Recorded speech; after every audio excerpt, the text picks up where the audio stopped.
Hello, and welcome to the Dr. Money Matters podcast, the show where we discuss important financial topics that were never covered in med school. I'm your host, Dr. Tarang Patel.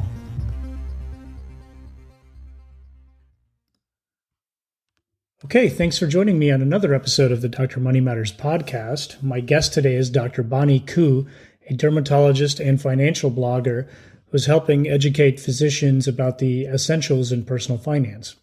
Since we recorded this episode, Bonnie has had many changes in her life, including becoming a mother, moving from New York City to Philadelphia, the home of the Super Bowl champion Eagles, and changing her practice from an employed practice to a private practice model. Many of you may have heard Bonnie on the Hippocratic Hustle podcast hosted by my fellow physician and podcaster, Dr. Carrie Reynolds. In this episode, we talk about some of the issues for those in high-income areas, how Bonnie transitioned from a different field into medicine, and how she became interested in finance. She's well on her way to achieving financial success despite a relatively later start in medicine than many of her colleagues. Since the last episode, the stock market has had a minor correction. It's important not to let the swings of the stock market change your overall investing mindset. It's just noise, and it shouldn't deter you from investing. If anything, consider the recent drop, which has partially recovered, a small sale. Cryptocurrencies, on the other hand, have had a major correction, which have also partially recovered. No recommendations on cryptocurrencies, however. Okay, without further ado, Miss Bonnie, MD. Welcome to another episode of the Dr. Money Matters podcast. My guest today is Bonnie Koo, MD from MissBonnieMD.com. She's a dermatologist in Brooklyn, and you work out in Long Island. Is that correct, Bonnie? Yes. So the commute's not the greatest. But you do live in one of the more expensive areas in the country, which we'll definitely talk about. But before we talk about the financial topics, just tell me a little bit about your background, what got you into medicine and, dermatology specifically. Sure. So I grew up in the New York area pretty much my whole life. I grew up in New Jersey, and then I went to college in New York City at medical school. I went to Barnard College, which is an all-women's school, part of Columbia University. And then I did medical school at Columbia as well. But I had a little bit of a detour. I didn't go to med school until I was 27. I actually worked at Morgan Stanley for about 4 years. Not as a banker, though. I worked in their technology group. So I actually worked as a Unix systems administrator. I'm not sure if you know what that means. I don't really remember what that means either, to be honest. But that background has been somewhat helpful with blogging, actually, with deciphering some CSS code and trying to do things myself. But in any case, I did that for 4 years, even though I had no background in that. I majored in biochemistry during college, but I actually worked at the computer lab as my part-time job during college. So that job is actually a direct line to working for Morgan Stanley, apparently, because a lot of people end up working there. But anyway, it was really great working there. It was nice to have a job, and I was paid pretty well. My plan was to work there for maybe a year or two and then go to medical school. So I still intended to go there, but just kind of took a little bit longer. And, when they keep raising your salary and give you nice bonuses, it's hard to leave. But eventually, I knew this wasn't the job I wanted to do forever. So I eventually applied, and that kind of brought me to where I am now. But in terms of dermatology, I think when I started med school, and it wasn't even that long ago, but I was interested in both medicine and dermatology, and I really liked both quite a bit. And I guess the sort of the niche that I really enjoyed was sort of the interface between medicine and dermatology. So specifically inpatient consults. So that's actually what I do now. So I'm an academic. So I'm part of a residency program. And when I started, I was the director of the inpatient derm consult service where I work right now.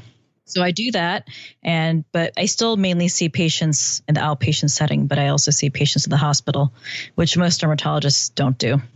It's true. It's a rare sighting when we see a dermatologist at our facility, but that's good. And so you're in academic medicine.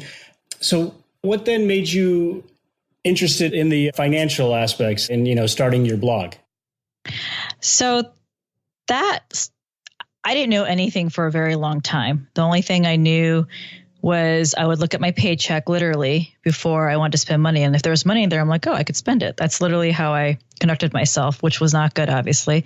So I had actually often run out of money during residency and definitely was not living within my means. And then my last year of residency, just overheard some co-residents, both guys, talking about money. And they talk about money all the time because they both were into investing. And so I kind of knew that about them. But this time, I guess I kind of was more interested in what they had to talk about. And they kind of just looked at me and said, hey, you should read that book, The White Coat Investor. And I did. I bought it and I read it. And that's kind of when it started, basically. So really, I kind of feel like I learned it at the right time, because I think once you become an attending and you kind of develop some habits, it's much harder to reverse, I think. Absolutely. And you're right. Learning as a resident or even as a med student is ideal. But I think whenever you can get your head wrapped around some of the concepts that Dr. Daly talks about in his book, and is always good. But definitely the earlier you can do that, the better off you are. So let's talk about a little bit about your website. So what is Miss Bonnie MD, and what are you trying to do with that? So the reason why it even started was, there's this Facebook group online. You may have heard of the Physician Moms group. That's sort of the large group of physician moms, although I don't think you technically have to be a mom to be in it, because I was not a mom or pregnant when I joined the group. So I think they've made it sort of, more open. But there's a lot of spin-off groups for every topic you can imagine, like literally, and then for every location. So there's one for New York City, there's one for every major city.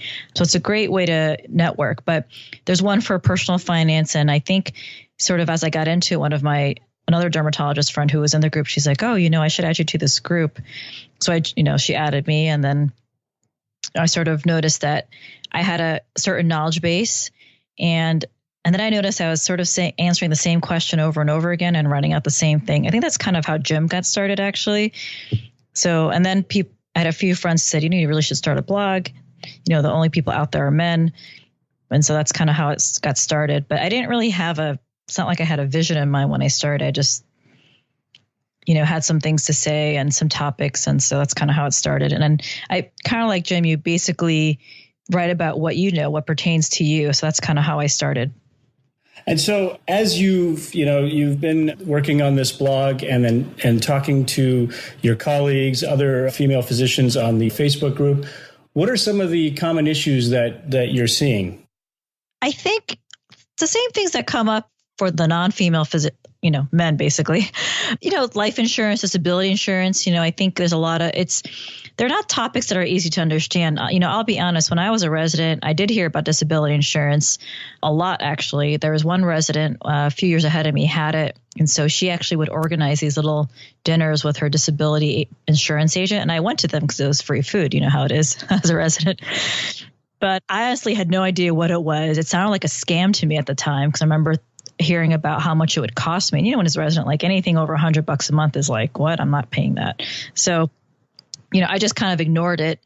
I see that a lot. It's, there's different companies that offer all these different riders. I mean, it's definitely not an easy topic to understand. And for women, it's much more expensive for us in general. And then especially if you get it after you've had children, things that really are not medical issues, these companies consider as medical issues and will sort of ding you for that. For example, did you know that having a C-section is considered bad? Going through infertility treatments. I didn't know that, but honestly, the way insurance companies work, I'm not surprised. Yeah. So a lot of women don't know this, and then they're surprised and really upset about this. So, that's something I really try to tell women is, even when you're single, and that's actually the best time to get these insurances. So, and early is good. But like you said, it's really tough to convince a resident to put money out for something that statistically they're not going to need for a long time at least. But the key advice I think that most people would tell you is try to get it before you finish training, but earlier is better, even if you do it as a younger attending. So yeah, that's good. And you're right. I think most of these issues are not specific to women physicians. They're just specific to people in general. But it's good that you're able to find a voice within that community and help out our physician colleagues. So now, you talked on your website, and and the podcast that you do with Carrie Reynolds, the Hip Hop Hustle podcast, about, you're pretty open about your financial goals. You actually had an article that came out today where you actually published numbers that you want to achieve. Tell me a little bit about that. First of all, why are you so open about it? I think most doctors are very closed about those kind of topics, and I'm glad that you are open about it. And then specifically how you're trying to get there. Yeah. Well, I think Jim and Physician on Fire are pretty open about their certain aspects of their financial life. And so I just feel like, the more people want to see examples of things, so they, that's how you relate, I guess, to people. So I have no issues putting my goals out there. Whether I'll meet them is another story, right? But it does definitely put me on not the spotlight, but sort of keeps me a little bit accountable. Like I definitely feel like, oh, I really got to stick to the plan. Obviously things can change, but I think it actually is a good motivator in that respect. But in terms of the numbers, so, we chose, we mean me and my fiance, sort of not based on spending habits. We're actually still trying to figure out what our true spending is. I actually just added him to my YNAB budgeting system. So like literally the 1st of July. So we'll see how he does. I think he spends more than he thinks, but we'll see. Although he's not a spender, but a little bit here and there, and people don't, if you don't track your spending, you really don't know what's going on. So, but we just kind of picked a number that seemed reasonable to us.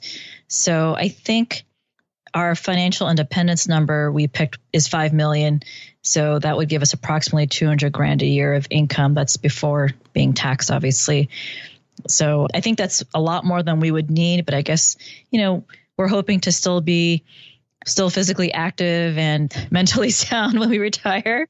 And we would like to travel and, live abroad even part of the year. These are sort of the things we've been thinking about. So we want to be able to do that and not be restricted because we didn't save enough money. So I think 3 million would actually be more than sufficient. But as you know, goals change, health changes, the future cost of healthcare, that's a big unknown. So I just feel like the more the better. Right. And that's true. You can only plan for what you can anticipate, but you're absolutely right. We don't know what's going to happen with healthcare costs. Changes in political administrations will always impact those type of things. So you do the best you can do. And generally being a little bit more conservative, for example, like what you're saying, maybe planning a little bit more savings than what you initially thought is never a bad thing.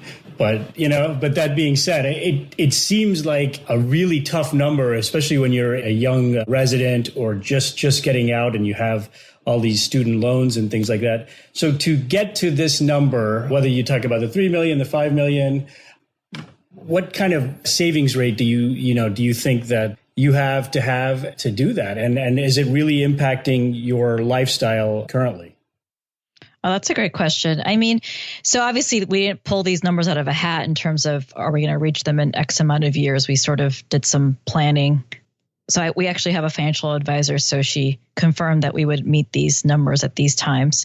But sometimes I'm like, are you sure? It's like, are these realistic?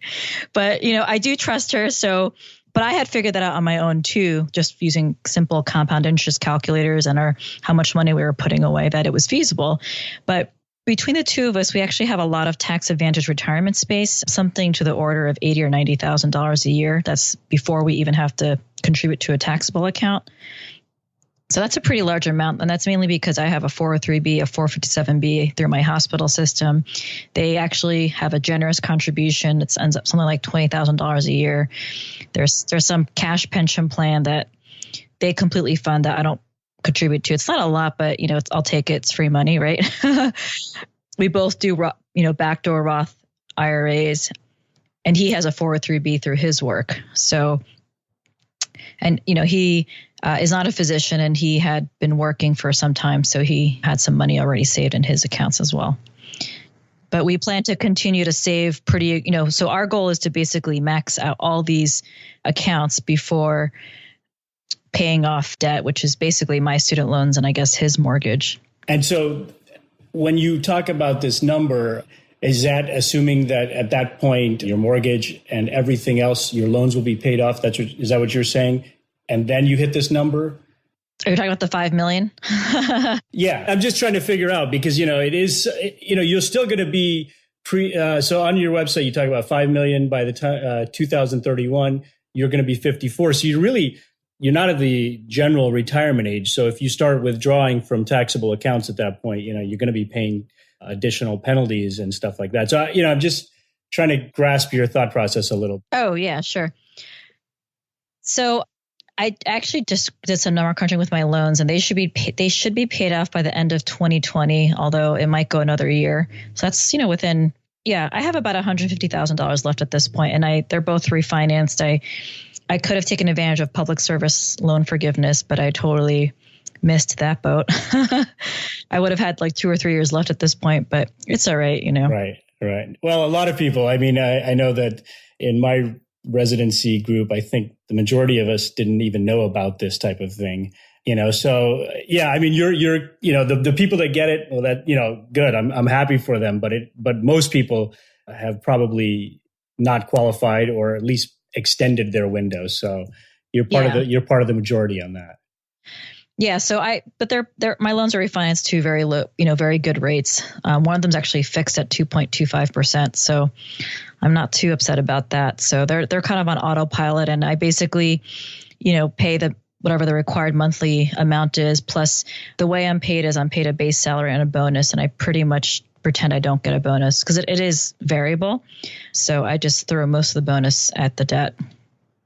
And are you factoring in, you think you'll stay at this job through your numbers that you're calculating, or even if you change careers, whether you go to private practice or something like that? I have no idea how long. Statistics will say that I probably won't be at this job forever. So my immediate goal is to see how fast I can go to part-time, to be honest. But I know that sounds weird. I've only been practicing for 2 years, but I think the commute's getting to me. So I think supposedly after I come back from maternity leave, I'll be getting 2 days very close by in the city, so I don't have to drive so much. So I think that'll be a big change to my quality of life right now. Well, let's actually, so kind of diverging from the topic just a little bit, you have only been practicing for a couple of years, and you're talking about going part-time. And that seems to be a big topic amongst a lot of physicians. And, whether you've been practicing only a short time or the ones who have been practicing out for 15, 20 plus years. Why do you think that is? It has obviously something to do with a degree of burnout. Yeah, I think I can only speak for myself, obviously. So first of all, I feel kind of weird saying this, but, full-time dermatology is 4 days a week. First of all, it's not 5 days a week. So, my fiance actually says I already work part-time. But I think if you couple in my commute, then it makes it pretty bad. My commute could be anywhere between 2 and 3 hours a day times 4. So it adds on quite a lot of time, and then just frustration with traffic. But I don't know if burnout is the right term, but I think, with the practice of you're a radiologist, right? Correct. Yes. It's just like, I love being a dermatologist, and I'm sure you love being a radiologist, but they've made it much harder to just practice medicine. It's paperwork, the EMRs, all these requirements, these licenses you got to renew every year. That part's fun. I guess it's just money. And then I think there's this complete shift in the mentality of patients that we're this customer service oriented profession, and we're not. They're able to write Yelp reviews, and then we can't write back because of HIPAA. My hospital participates in press ganey. I don't know if yours does that too. So when I first started practicing and I got my first bad review, it was heartbreaking to get that. I know I'm not going to make everyone happy or be able to treat everyone. Obviously, I think I'm a very good dermatologist, but I don't know everything. But I think it's become too easy for patients to complain about doctors. And in my opinion, they really are not qualified to make that. They're not They don't know medicine. So obviously, if a doctor treats them poorly in terms of, being treated, that's a different story. But I don't think patients are qualified to say whether the doctor did a great job or not. Right. Right. No, it's true. And I think a lot of these external factors have become just more and more of an issue. And I think as physicians are losing some control of their own practices. Honestly, I'm an employed physician. You're an employed physician. And that trend has only accelerated over the last, 5 years and seems to have no sign of changing. And so when you were in your own practice, you had control over a lot of different things, but now stuff like you talk about with the patient is one aspect, but then you have administrators on the flip side making issues about things also. And so I think those kind of things, as physicians have lost control over time, the overall joy, I think, has been slowly, sucked out of a lot of medicine. And like you said, you love dermatology. I really do like radiology. I actually like doing the practice of radiology. It's the other stuff that seems to be encroaching more and more upon my time. And so that's the issues that I think many of us are facing. And I think that's one of the reasons that you start seeing these topics about gaining financial independence and just whether you gain financial independence to retire early or not is not the point. But just I think the job satisfaction that people will have when they don't have to work seems to also change a little bit. So that you could always leave the job if you absolutely hated it. Yeah, I mean, I think most of us can say that if you're employed, like we both are, that there's expectations of how many patients to see, et cetera. And in my sort of ideal world, when I can, work or basically work less because I don't need the full salary, I would like to go from having 5 patients an hour schedule to maybe, 4. Things like that where, I can really enjoy being a dermatologist and not have to worry about meeting numbers and things like that. So that's also something I'm looking forward to as well. Right. So I think a lot of these blogs such as yours and like you mentioned, Physician on Fire, obviously White Coat Investor are great for doctors. And however they get this information, I think it ultimately benefits all of us as physicians. So I want to thank you for empowering physicians to kind of take some financial control. I wish they taught this stuff in medical school, but we'll take it wherever we get the information from. Let me talk about a little bit. You live in New York, so you do have, a high cost of living compared to most of the people in the US. How is that impacting you? Because generally speaking, in most fields, New York tends to pay correspondingly higher, but obviously in medicine, a lot of us know that it tends to work inverse. You're in a higher cost of area and you get paid less comparatively. So I know that's a huge bummer. I grew up in this area. So my parents are, in New Jersey, not too far away. And then I guess I can call myself a New Yorker. I think once you've lived here for 10 years, you're allowed to call yourself a New Yorker. So I think if you're, from here and you love New York City, it's a hard place to leave. Although I'll be honest, like we are not married to staying here forever. Like I think we both really enjoy it now, but it's not we have talked about leaving New York City, maybe in 5 to 10 years. But in terms of, the cost of living is astronomical. I mean, the rent, I think housing is really the big cost. I mean, it's not unheard of to hear of people spending half their paychecks on rent. So I think, and doctors too, because if you're married and you have kids, like, you're going to have at least a 2-bedroom, 2-bath apartment. And that's actually a lot of money in New York City. So the reason why I can still save the money that we talked about earlier per year is mainly because my fiance bought his condo in 2000. So some people make fun of me and think the only reason why I'm with him is because for his cheap condo. He just, it's not like he was thinking that this was going to be a great investment. He literally bought this condo for a down payment of $20,000, which you really can't get you anything in terms of real estate at this point. So it's very small. Actually, I discussed how I think it's publicly, I've said it's 730 square feet, which for most people that don't live in New York City would be completely unacceptable. It's a 2-bedroom, 1-bath. It's in a great part of Brooklyn. The value has gone up significantly since he bought it.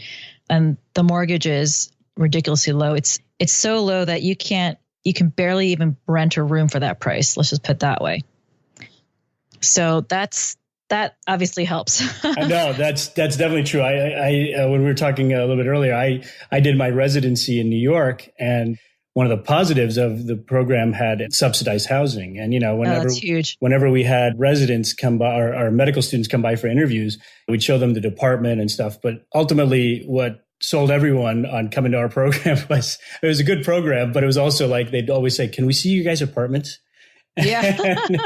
and so, even at the time, it was still, if you talk to some of the people from the rest of the country, this was 10, 12 years ago. I lived in one bedroom, 700 square foot apartment. At that point, it was like 1,300, and that was subsidized. At that point, it would have been like 2,500 for unsubsidized housing. But now I'm sure it's, closer to $4,000. But yeah, although I do regret in a sense, because it was around the time that your fiance had bought his condo. I regret not even thinking about buying it at that point, because I had a friend who did, and she did extremely well, even though it was tougher to do as a resident, but definitely cost of living. The mindset. Yeah. I wish I had the white coat investor stuff back then. Right. Yeah. I think the value of his condo has quadrupled since he bought it. So when he bought it, it was actually a crappy neighborhood. That happens a lot in New York City, where it's just become so gentrified in the last 20 years, but it literally was not a great place to live at all. But to kind of give you a sense of how great it is now is we live next door to Blue Bottle Coffee, which is if you know that brand, it's a very nice coffee place based out of, I think, San Francisco. And we live 2 blocks from the only Trader Joe's in Brooklyn. Nice. So very cool. I think when I was living in New York, Brooklyn had slowly started gentrifying, but still it was mostly Park Slope and some of the other areas. And Dumbo was just getting started. So I know that those things are, obviously Brooklyn has become even more and more, probably a lot hotter than Manhattan to a degree, because it seems like a lot of the good restaurants and things are now in Brooklyn. So I need to make a trip out to Brooklyn now instead of just going to Manhattan whenever I come out there. But good. Well, I think this has been a good discussion. I'm glad to see that pretty much no matter where physicians are, we kind of all, at least in the U.S., are facing some of the same issues. And I think lack of financial knowledge has been a big problem. And previously, doctors could kind of overcome that just because their incomes were so high and loans and things weren't so bad. But now you really have to kind of do this early on, or you'll face these issues for a long time. So let me have you just kind of, if there's any bit of advice that you would have to someone who's in medical school or residency now, like what's one thing that they could do to kind of get on the right track? I honestly think there's obviously so many things I could discuss, but I think the top thing, mainly because I wish I did this, was just really live within your means. I mean, if you can't live within your means as a resident, you're in trouble. And I think one thing to keep in mind is, most of America lives on a resident salary or less and feeds a family of 4. Like actually my family growing up, I had a brother. So, 2 adults, 2 kids. I think we never really brought in much more than 50 or 60 grand a year. So, although I don't really know for sure what they made, but I think if you really remember that, it not only gives you perspective for yourself that, you should be able to do this too. You don't need to lease that Mercedes during residency. I see a lot of residents doing that, to be honest. And also, I think it gives you perspective as a physician, because most of your patients are not going to be wealthy. Absolutely. Yeah, I agreed. And try to extend that over the first few years as well, as a lot of people say, try to live like a resident for even, the first few years, just to hammer those loans down as much as you can and just set your mindset to improve your savings rate and things. So I think definitely good advice.